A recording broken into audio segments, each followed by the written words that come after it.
Wardrobe for the Bass Tour Anglers podcast is provided by Koppel Outfitters. Go have an adventure.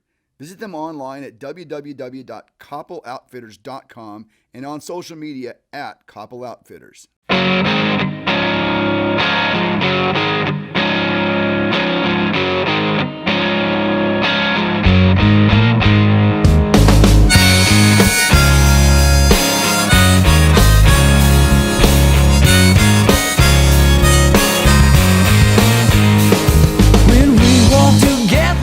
Everybody, welcome to our Trophy Hunters segment. Our guest today is the foremost authority on trophy-sized largemouth bass.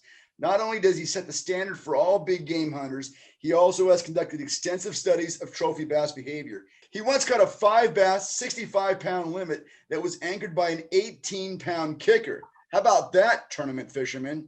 And he's also got a 68-pound limit with no kickers. Figure that out. His personal best is a 19.3-pound monster. He's got documented catches of over 1,600 bass that weigh 10 pounds or more. Got nothing more to say. Welcome to the show, Butch Brown. Thanks for being with us today. Thank you for having me. I can honestly say I've never had anybody return a text message with what you sent me yesterday. That was pretty impressive, sir. Thanks for calling, Keith. I'll get back to you before the end of the weekend. Just out catching big bass. What can I say, Doctor? See ya. Well, I try to do that with everybody that asks me to be on a show or something. And if you can catch them, then you should be able to prove it pretty quickly. It was great. It was great. You've been fishing all your life. When did you get serious about trophy size bass? And by that, I mean, you've documented 1,600 fish over 10 pounds. When did this whole thing become a science for you? Well, it started when I caught my first 10-pounder because, I grew up on a lake that had northern largemouth, Lake Sherwood in Thousand Oaks. And that's where I was sort of raised to fish and everything. And 8 pounds was about the max. And that was big fish then. But then when we moved and I got my first shot at Lower Castaic, which would have been in, probably 74, 75. It took a few years, but I got my first 10-pounder on a Shannon twin spin with bucktail and a Fedigo pork rind on the back. And when I held that fish in my hands, I knew that's what I wanted to target. You can catch a lot of nice fish and you can talk about it at dinner. And you can even talk about that 25-pound stringer the next day. But when you catch a double-digit fish, you don't ever forget that. I still cannot forget when that fish followed that bait in my mind right now that we're speaking. And that's just one of many, many, many fish. So it burns a memory in your mind, and it makes a nice picture, and it's pretty neat to hold them. It changed my whole world as far as thinking about catching these things. And, and I went through the whole process, worked my way up into the teeners and, I got them on crankbaits. I got them on jitterbugs, plastic worms, crawdads, leadhead jigs, everything. But the game changer was when the swim baits started coming out. Which I worked at a tackle shop in Van Nuys called Bob Sands. And I worked for the original owner, but the second owner, it's on its third now, that's when Marv from Worm King came in with the dinosaur and then saw that bait and got a hold of him right away. And it didn't take too long. You just had to figure out a good rod. And I had this really stiff ocean rod to fish with, and it's evolved quite a bit from there. But I wanted to ask you about that dinosaur. Now, I recall that dinosaur. Was that dinosaur actually made for largemouth, or was that a calico bass bait? It was sort of a mock-up, jokey thing, I thought, to make it look like a giant trout, because people were starting to see that bass had tails sticking out of their mouth, like talking trucks. And I was at Lake Sherwood as a kid, when they brought the first Floridas in and they put them in that lake, and they also stocked casitas at the same time. I'm not sure what the year it was, but I'm thinking it was around 69 or something like that. And then, it didn't dawn on me. Sherwood got drained before they could ever mature, but after seeing how they started getting bigger at casitas throughout the years, it was, quite the game changer with Floridas. They were definitely trout eaters, that's for sure. I like I like whenever I have a trophy hunter on, I like to talk about the science part of what's going on. I know you have some strong opinions about moon phases. Could you maybe tell us what you think about as far as how the moon affects these fish? Well, since I started catching swim bait fish and having a camera in the boat, and the camera's been in the boat since I think 2005. Kenny Huddleston made me put a video camera in because I have too many pictures, and you only have so many pairs of clothes and hats and combinations that he made me put a camera in. He says that's the next step in bass fishing because it separates you from everybody that's picking your fish out by color and everything, because it's sort of unbelievable when you catch that amount of fish of big ones. But I made sure I showed everybody my fish every time I was done, lifeguards, whoever. I've even got bikini girls on the beach to take my picture. Somebody take my picture, let the thing go, And back then, I was still stuck on the old disposable camera with the 12 shots, so I could take it to Photomat, and half of them come out and half of them don't come out. And, so Kenny got me started on the right direction. But I sort of lost my train of thought on that. Well, I was kind of guide you towards talking about your feeling about the moon phase, but you've got so many good stories that I don't want to get in the way of any of them. But so let's talk about the moon. When it comes into the moon phase, I started paying attention about the time I started fishing with the Huddleston. And I started paying attention to the moon phase. And every time I caught a big fish on a swim bait, not so much spinner baits or anything else, but swim baits exclusively, I would always pay attention to what the moon was doing. And most of the time, 99% of the time, it was not visible. It was either had just gone down, or it was going to come up later that afternoon, or it was about to come up. And I kept track of that stuff. And even the other day when I caught that fish and sent you that video, well, the moon popped up about, 30 minutes after I caught the fish. And to me, I've turned that thinking on to a lot of other people when they start talking about their day they had.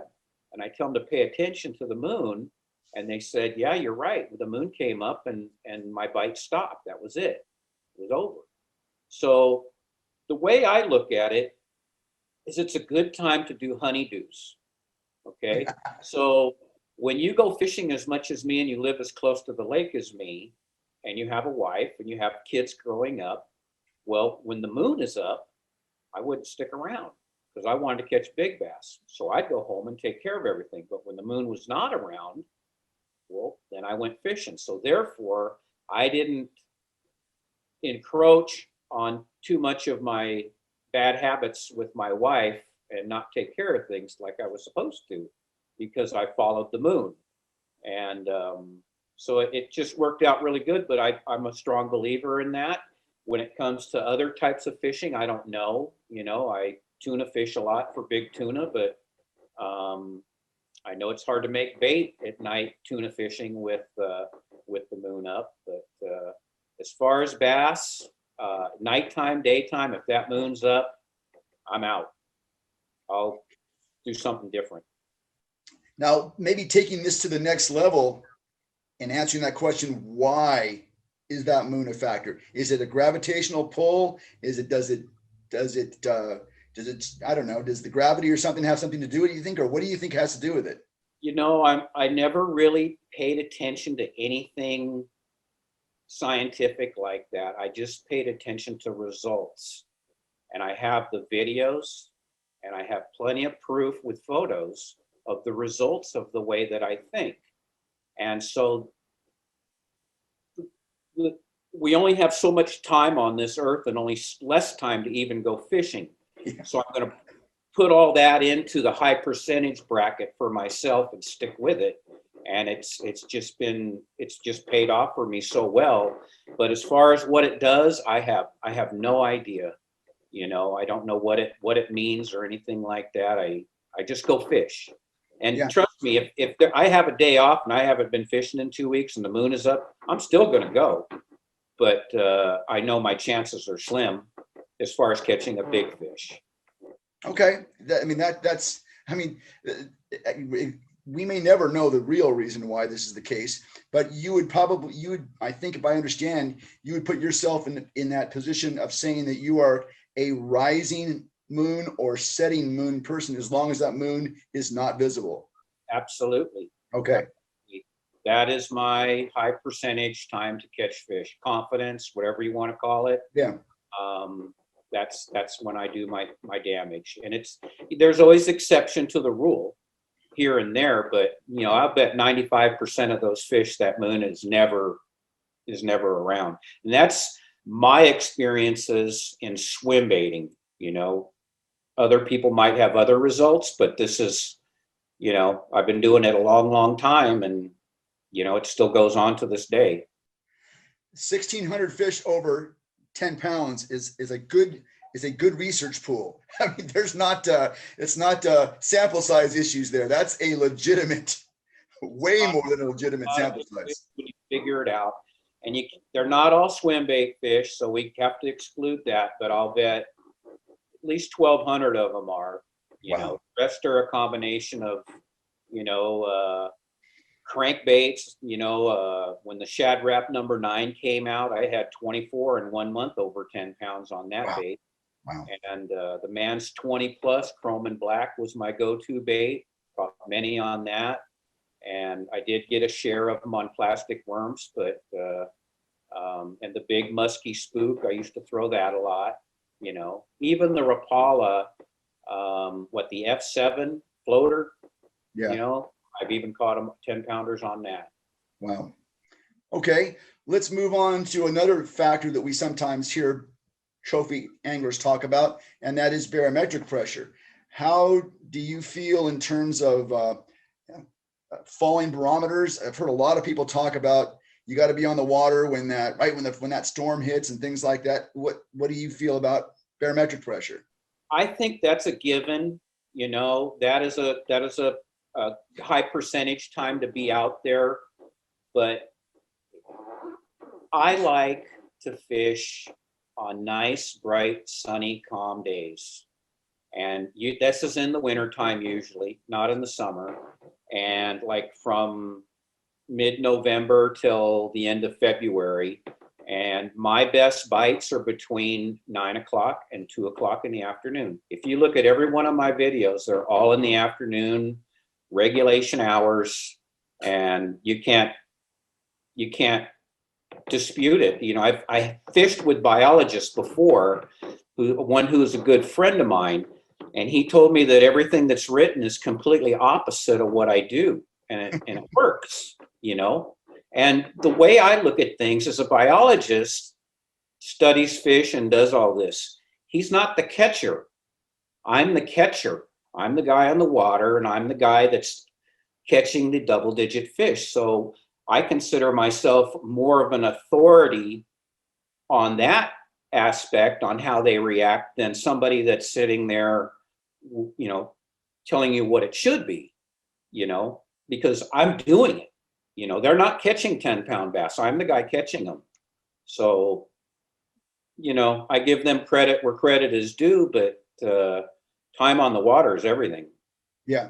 Yeah. That's something that I hear constantly, and it's hard to dispute that. Now, one of the things that I get kind of wrapped up in is, and especially looking at the swim baits we have on the market, and you even mentioned it yourself, that these fish are trout eaters. But, you know, I have a hard time believing, especially in lakes where trout are planted, and sometimes not planted, I have a hard time believing that every 10-pound bass in that lake is going to get to have one trout for dinner, much less, a lot of trout. And so there's got to be that other forage that nobody thinks about. Personally, I think bass eat themselves a lot of their own kind. What do you think about that? What do you think is that secondary food source? I think because I'm an old school person, when I come across like that, I'm coming across in the thinking of the day when the trout were being stocked everywhere.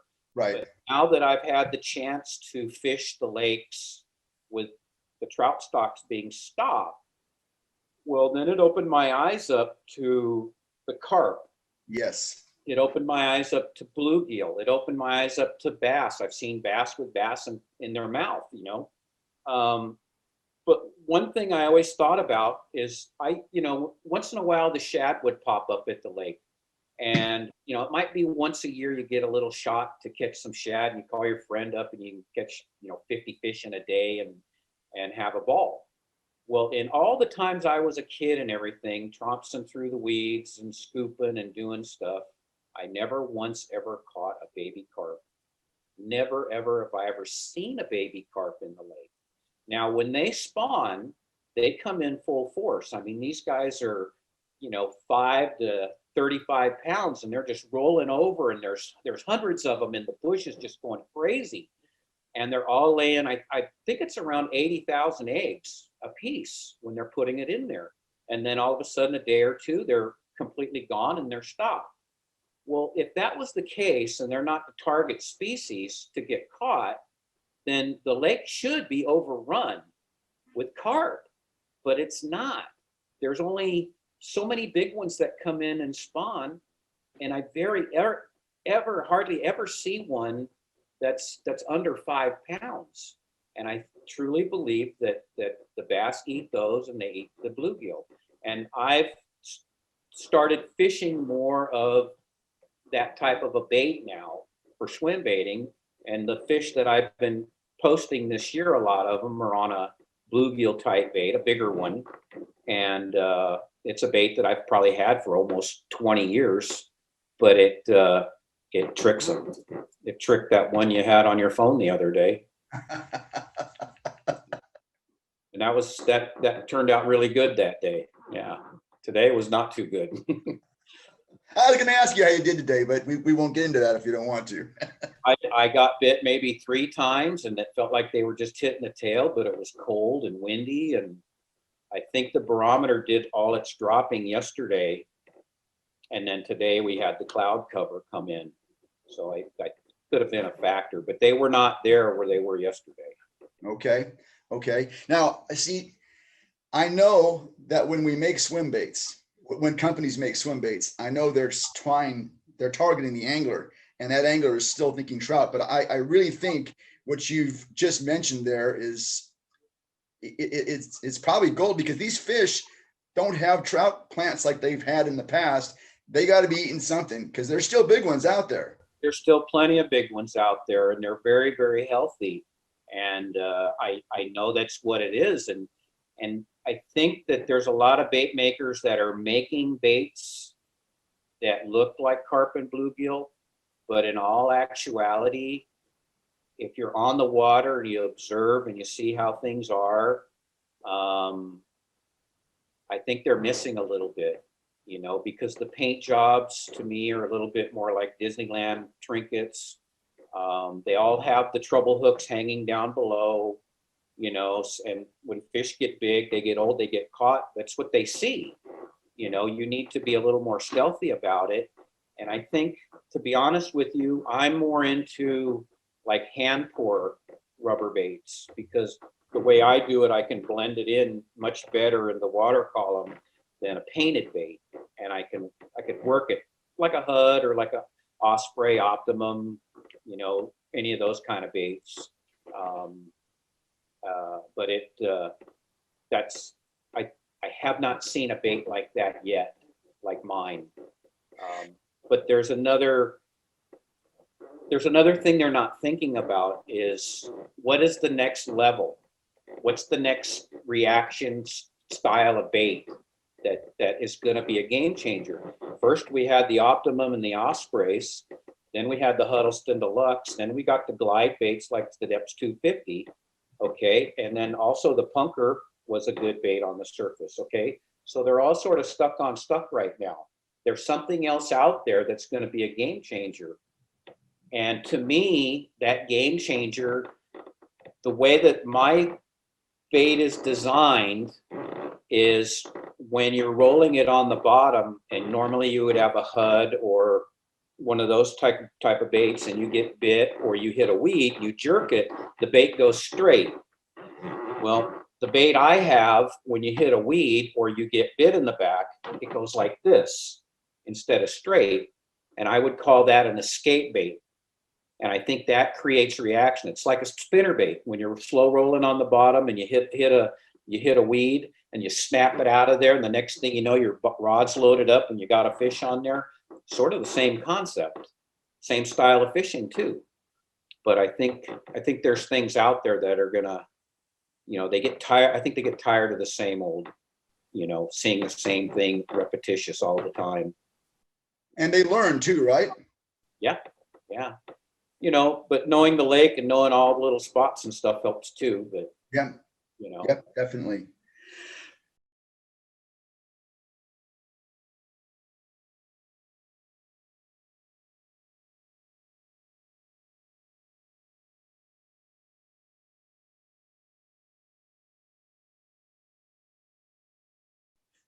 We're talking to Butch Brown. He is the foremost authority on big bass, trophy size bass. He's got a 19 pounder and many fish in the 18, 17, 16 range to his credit. And he's putting on a clinic for us today. Now, Butch, I often ask trophy hunters we have on this segment about what's the difference between a 3-pound bass and a 10-pound bass, because they obviously have separated themselves somehow along the lines. I don't want to ask you that question. I want to ask you the difference between a 10-pound bass and a 19-pound bass. What is it about a fish that makes it to twice the size of a 10-pounder? When you get it in the boat, you realize what's happened, and you pretty much have tears in your eyes. It's pretty hard to hold back. I can't imagine.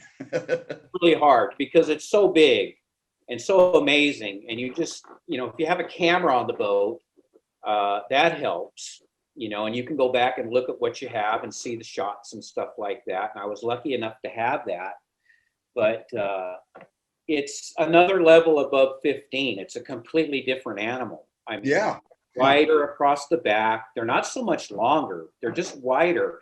But when you hook them, the rod just loads up, and then all of a sudden you just feel this thing going on, and then the line starts to come up, and that's when you're sitting there going, man, don't throw that thing. And how big is it?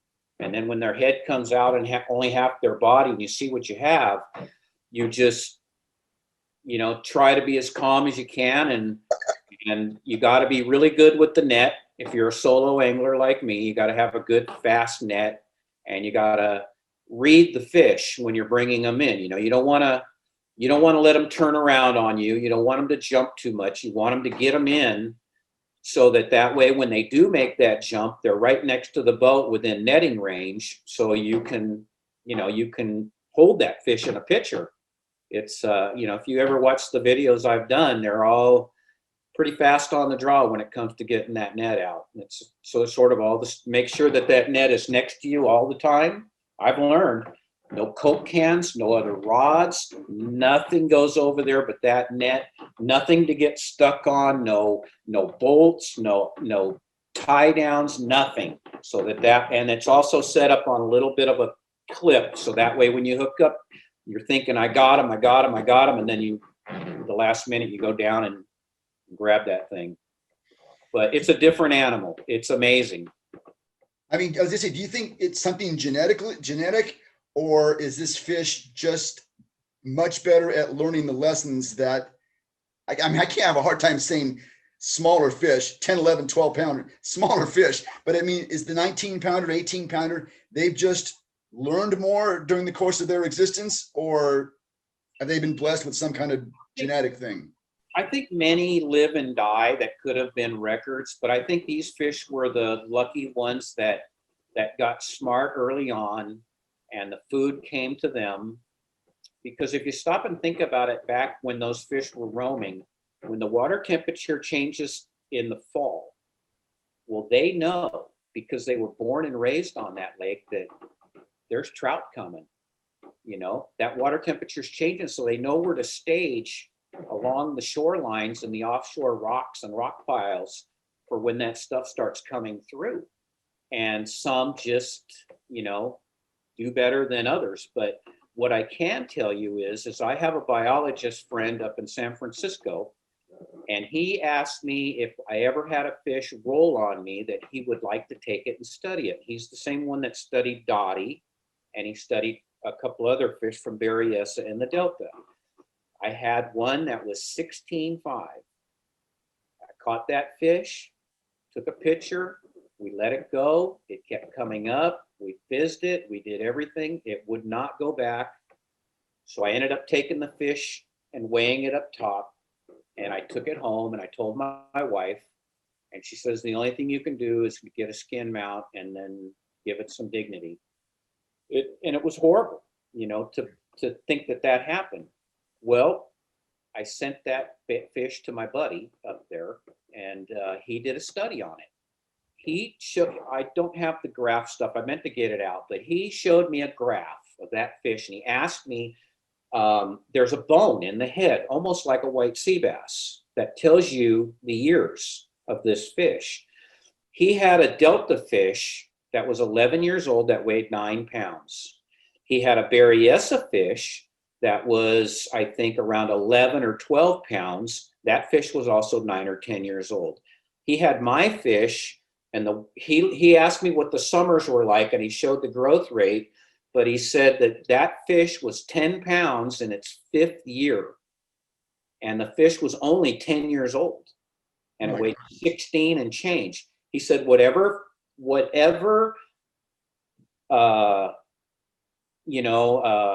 genetics or whatever type of fish is in there, that the gene is real exceptional. In that particular lake, they grow incredible. So then I shocked with Fish and Game, and I used to do it every year for the Fred Hall show. And I used to go down, and I knew where we were going to shock every year. And I'd go down there early in the morning, and I'd throw swim baits, and I wouldn't get a bite. And I'd fish there for 2 hours. Then they'd launch the boat, and they'd come down, and Greg Silks was one of the guys on the boat. And I'd anchor my boat, I'd jump in with them, we'd go, and we'd start shocking that shoreline that I just fished. We shocked that shoreline, and in the first 50 yards, we probably scooped up 50 fish, and I'll bet 10 of them were double digits. Wow. I've been throwing on them all morning long. Well, anyways, we got to this corner where this concrete was, and we shocked this one fish, and it was really, really big, and tall, but it was a little narrow. And it had looked different than all the others. It had really dark markings. And they took it in, and they had a problem with one of the tanks taking it to the Fred Hall show, and the fish didn't make it.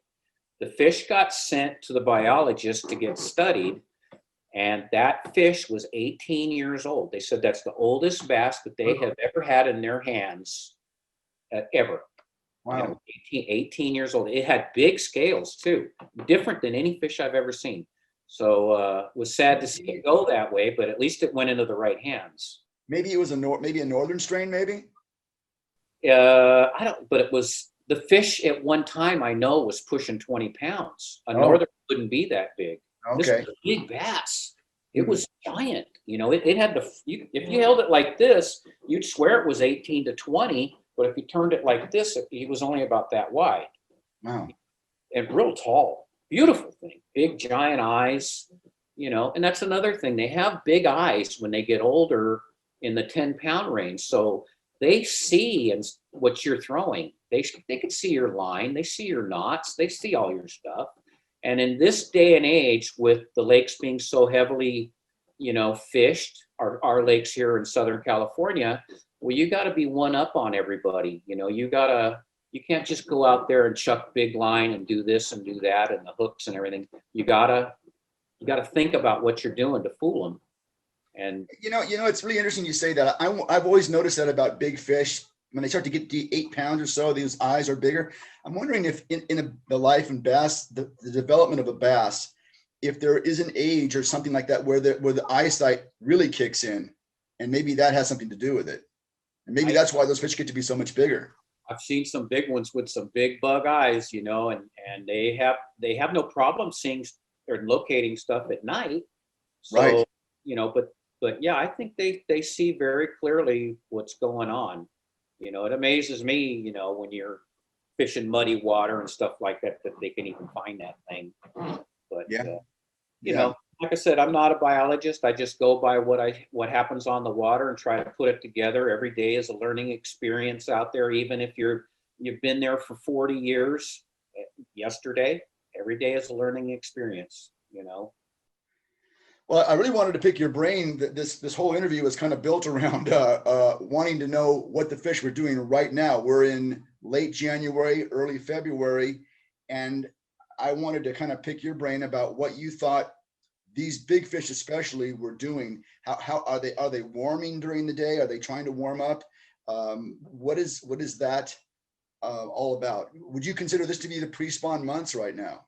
Yeah, I truly believe there's like a few different types of fish that live the lake. There's the fish that when the cold weather comes, they all head to the other end in the deep water and they feed on shad and everything like that down in that 40, 50 foot range. They get a little dormant sometimes. I also think that there's a bulk of the fish that stay up in the shallow ends, because I fish usually 10 to maybe 18, 20 feet all year long. Wow. Like right now, I don't fish anything over 20 feet. And the fish I'm catching are all in 15 feet of water. But I think the way I look at it, when the fall comes, and let me tell you, there's also another type of fish I think there's fish that go to the deep water, and then as the sun heats up in the afternoon and some of the bait trickles to the back, I think those fish are like nomads. They come and go. You got the stayers, the deep, you got the nomads, and then you got the green ones, the pretty ones that are down at the end of the lake that are still in the holdover milfoil. And what I like is I wait in the fall when the coots show up, the mud hen. And on our lake, because we have milfoil and stuff, we have thousands of them.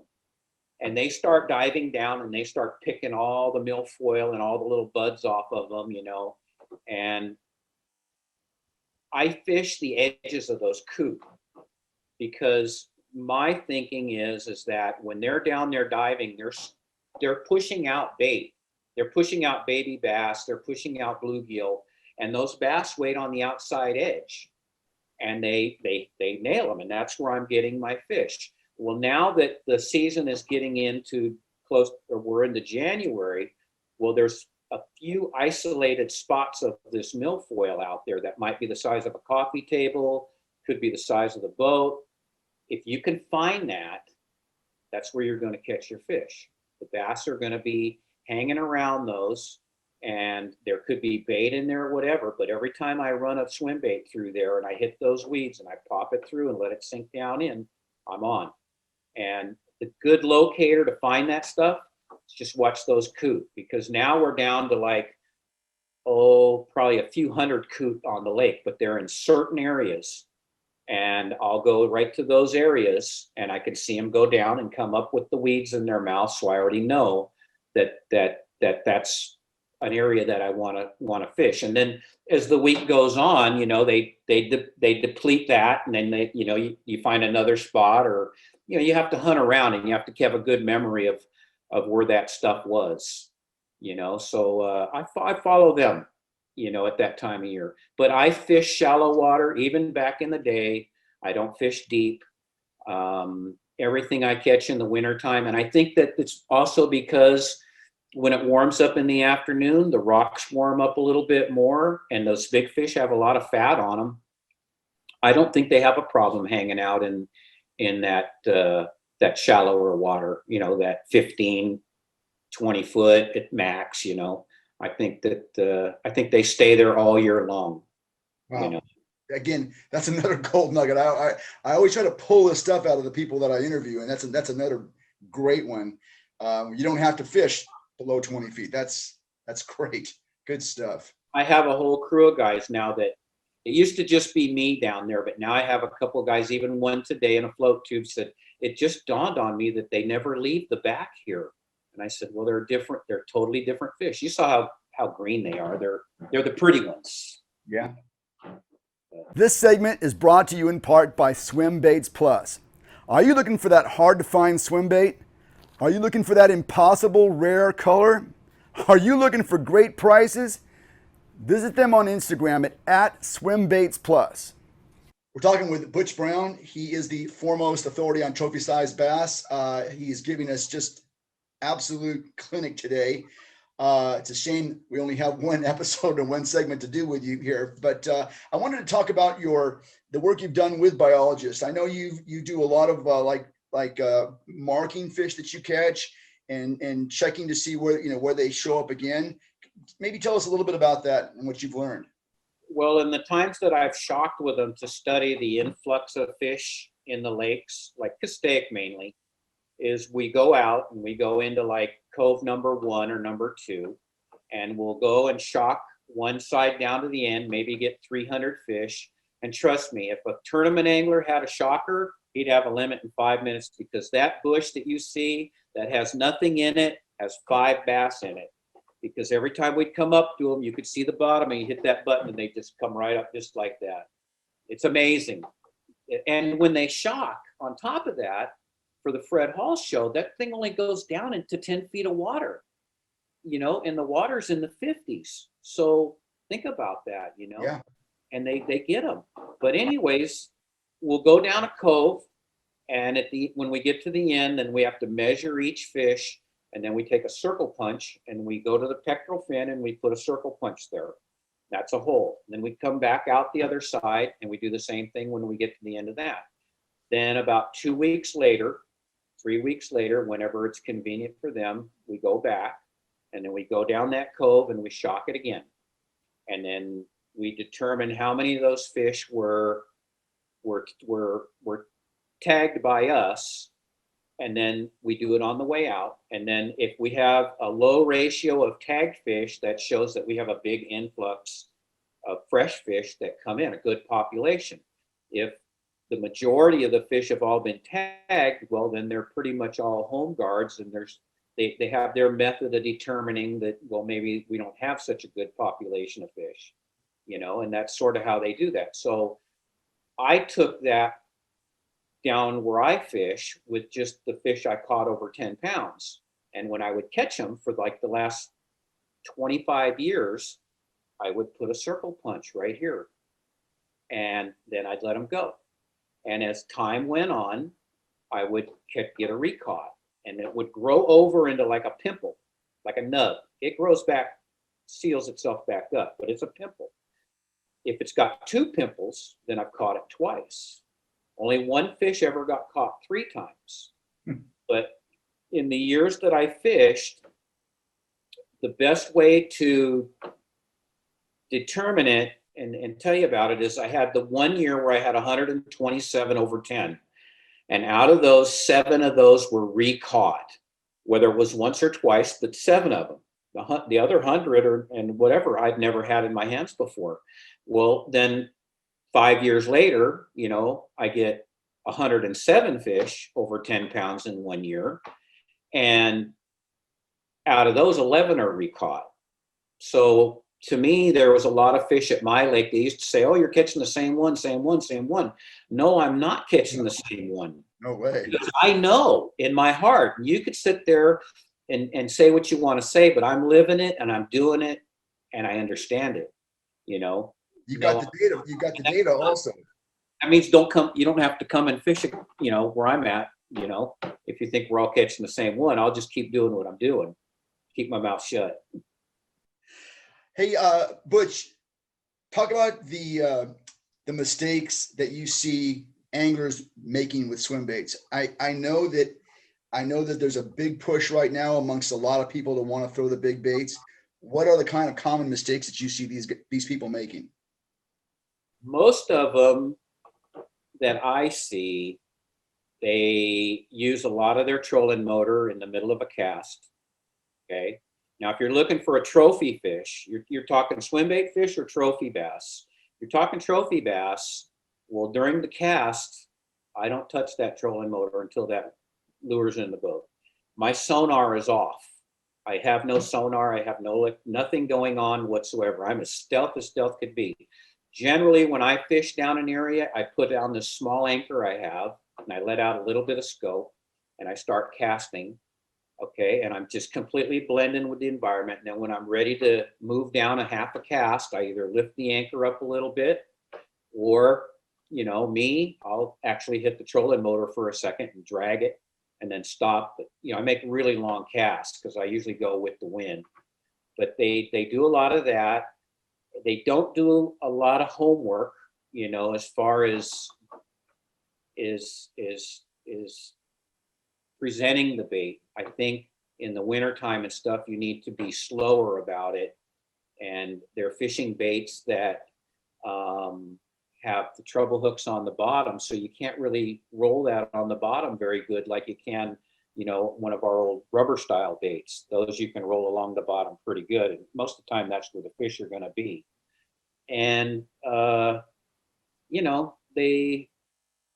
they just need to do a little bit more homework. I don't think they're stealthy enough to catch the big ones. Trust me, they come right down on me. Yesterday and today, they were a half a cast off of me, and I just pack it up and move on. But when I go down the shoreline, I'm thinking about everything I do is I'm doing 3 casts on this rock, behind this, over here, over here, over here. When they come down, they're just free casting everywhere. They haven't really paid attention to the area, but they, line, a lot of them are afraid to put the big expensive baits on. So they like to use the really heavy 30-pound test line. Water might be a little bit clear. And in our lakes now, the fish are very savvy. They're smart. So if you want to catch big bass out of Los Angeles County lakes, you gotta be a little more stealthy. I think that's pretty much what it is. And then there's a lot of baits out there that I wouldn't particularly use to catch big fish. I mean, there's exception to everything, but I think you need to be natural and match what's going on in the environment. The carp, the bluegill, crappie, all that kind of stuff. I had a couple listener viewer questions that I wanted to run by you really fast. What do you or have you done much with smallmouth bass? And if so, are there baits that you use? No, I fish them up at not Big Bear, but Arrowhead. I've caught them at Diamond Valley and Pyramid. But, I understand they do fight good, but they're not really what I'm looking for. They don't, even if I caught a 8-pounder or a 10-pounder, I don't know if I would be as jazzed about that as a 15-pound bass. I mean, I know it's a big smallmouth, but to me, it's just a smaller fish, and I really, don't pay much attention to them. They don't get me excited. I'm a largemouth guy. Okay, and then I know that your boat. I know you're very particular about the boat you use, and one listener especially wanted to know about modifications you've made to your boat. What do you think is the most important modification that you've made to your boat? The way that it drifts is probably the most important. The way that it's weighted, so when I do get in a situation and I want to drift, it doesn't go nose first or stern first. It goes nice and level. It's not like a rental boat, like a Dixie Cup that just goes everywhere. It's fast for my water. And one of the most important things is, if you're going to keep a fish for a few minutes in a live well, is to have, you need backup live well pumps. the interchangeable kind, so you can connect one in real quick because we have problems with that. And carpet is a big thing. You don't want to be banging around, an aluminum boat. I have a big thing about, I have these young guns out there now, and they have all the latest and greatest equipment, and I trust me, I fished with the new Vortex with the spot lock. But I think when you're swim baiting and you use the spot lock and it's going and keeping you in one spot at one time, and you're trying to fish a swim bait here and there, I think you're not going to get bit as well. I like the old school. I'm one of those. Well, Butch, listen, I cannot tell you how much I appreciate you coming on with us today. I feel like there's a part 2 in here somewhere down the road, but just a wealth of information today. Thanks for being with us, and keep sending those messages, okay? Okay, I'll do that. I'll send you another one. I appreciate that. Having me, and it was an honor to be on your show. Well, thank you very much. I think you'd get a kick out of a return call like that, though. Yeah, that was great. I burst out laughing. Everybody around me wanted to know, what are you laughing at? I said, it's an inside joke. All right, thanks a lot. We'll talk to you again soon. Thank you very much. All right. Wardrobe for the Bass Tour Anglers podcast provided by Koppel Outfitters. Go have an adventure. Visit them online at www.koppelOutfitters.com and on social media at Koppel Outfitters.